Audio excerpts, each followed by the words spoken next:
सभी मित्रों को नमस्कार करता हूँ। मित्रों, मेरी एक कविता पिता की सीख, एक लंबी सी कविता हो चुकी है। 56 भाग इसके प्रसारित हो चुके हैं। 57वां भाग मैं आपके सामने आज लेकर के आया हूँ। और मित्रों, इसको 91 भाग लिखे जा चुके हैं आज सुबह तक। तो 91 बंद जिस कविता के हो, एक बड़ी कविता हो जाती है। कविता को मैंने अपने पूज्य पिताजी को समर्पित करते हुए लिखा है। और कविता में मैंने यह वर्णन करने का प्रयास किया है कि अपने पूज्य पिताजी से मैंने किन किन गुणों को विरासत में प्राप्त किया है, कौन कौन सी शिक्षाएं मुझे उनसे विरासत में मिली हैं, और मेरे पिताजी की वो सारी शिक्षाएं मेरे जीवन में समय समय पर मेरे काम आती रहती हैं। जब भी मैं किसी मुसीबत में होता हूँ तो अपने पिता की उन दी गई शिक्षाओं से ही कोई ना कोई ऐसा रास्ता, ऐसा मार्ग प्राप्त कर लेता हूँ जिस पर चल करके मैं उन समस्याओं से बाहर निकल आता हूँ। मित्रों, कविता में मैंने वर्णन करने का प्रयास किया है। वैसे मेरे पिताजी वर्णन के सीमाओं से परे थे, शब्दों में उनको बयान नहीं किया जा सकता। लेकिन मेरे पिताजी का ये आशीर्वाद है, उन्हीं की प्रेरणा है। क्योंकि जब भी मैं इस कविता का बंध बढ़ाता हूँ, इसमें कोई नई बात लिखता हूँ, तो मैं अपने पिताजी को अपने आसपास महसूस करता हूँ। लगता है मुझे कि वो मुझे प्रेरित कर रहे हैं, मुझे आशीर्वाद दे रहे हैं इस कविता को और बड़ा करने के लिए। तो प्रस्तुत है इसका 57वां भाग। कविता कुछ इस प्रकार से थी। हमने सीखा है पिता से, श्रम करे और जीत ले जग।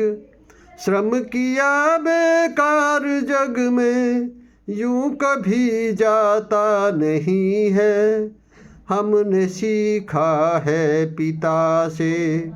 57वां बंद इसका आपके सामने रखता हूँ।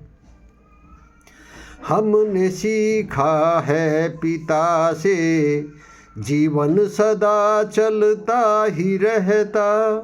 मेरे पिताजी क्या करते थे कि जीवन कभी रुकता नहीं है, हमेशा चलता रहता है।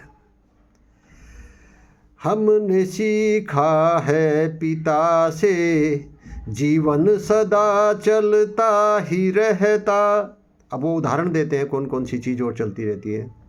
धरती चलती तारे चलते, चांद भी चलता ही रहता।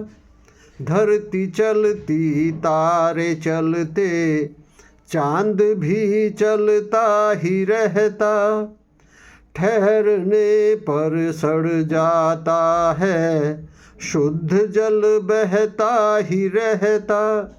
मित्रों, मेरे पिताजी कहते थे कि जल जब ठहर जाता है तो वो सड़ जाता है, गंदा हो जाता है। और जब तक जल बहता रहता है वो निर्मल रहता है, शुद्ध रहता है, आचमन लायक रहता है। तो उसी को मैंने कहने का प्रयास किया है। ठहरने पर सड़ जाता है, शुद्ध जल बहता ही रहता। अब देखिए, चलने के लिए सबसे बड़ी बात जो उन्होंने कही है, चलती गर नाड़ी नहीं। क्योंकि डॉक्टर पहले नब्ज देख करके बताता है कि नाड़ी चल रही है तो आदमी जिंदा है, और यदि नाड़ी नहीं चल रही तो सीधा सा कह देता है कि कोई गुंजाइश नहीं है। और डॉक्टर की लैंग्वेज में कहता है इज नो मोर। चलती गर नाड़ी नहीं, जीवन भी रह पाता नहीं है। हमने सीखा है पिता से। कैसी लगी मित्रों आपको कविता? कमेंट बॉक्स में आकर के ज़रूर बताना। कविता अच्छी लगी हो तो कविता को लाइक शेयर कर देना, हो सके मेरे चैनल को भी सब्सक्राइब कर देना। मिलते हैं इसके अगले भाग में। बहुत बहुत धन्यवाद, बहुत बहुत आभार आपका।